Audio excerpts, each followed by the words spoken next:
Hello and welcome to another edition of Impact TV. I'm Kevin Hilton, the CEO of Impact, and I'm joined with the newly elected General President of the Iron Workers, Eric Dean. So, Eric, you're coming off your first convention. Give me your impressions. Well, it was very exciting. It was nice to talk and see all the members and get a feeling for the various changes to the Constitution that the local unions sent in on behalf of their members, and then the various changes that the general officers proposed to change, and to get the feedback from the delegates, and then in addition, just the general climate. It was great. What would you say is your most memorable aspect, other than getting sworn in and stuff like that? That was from a personal standpoint, becoming officially the general president instead of being appointed on the interim. That was a great moment. Uh, you know, leaving the convention with a lot of unifying solidarity amongst our members, for whether it be our political action, our rallying about supportive organizing, our ambition to help organize the unorganized. It's an exciting time, and I really believe our members, when you put things and you explain things that they need to understand, they accept the facts, and we're leaving Las Vegas in a unified purpose. I'm excited about that. Any surprises? No, not really. Just we had some proposals that were embraced and accepted and approved and adopted by the members.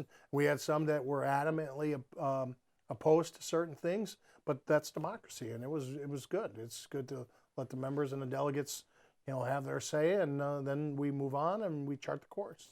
It is interesting what a democratic process it is. It's not orchestrated.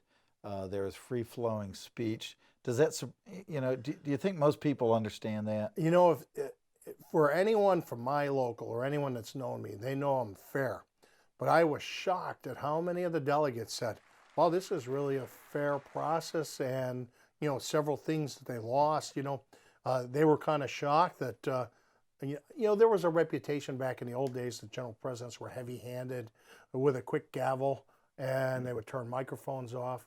And you know what? I haven't seen that exhibited out of General President Hunt, General President Wise, nor myself. So when you serve your apprenticeship under the tutelage of your predecessors, I don't know why they expected an unfair meeting, but they got one. And I was complimented for what's supposed to be my job, is to run a fair meeting, allow for debate, foster debate, and when the debate is over, call for the vote and figure out where the members lie on every issue. So is it fair to say that the convention kind of sets the tenor for the next 5 years? Yeah, it definitely, it charts the course. It allows us to map what we want to do, and it allows us to get input from what the local unions and the various rank and file want to do. And collectively, it gives us a little bit of a sounding board of what the members want.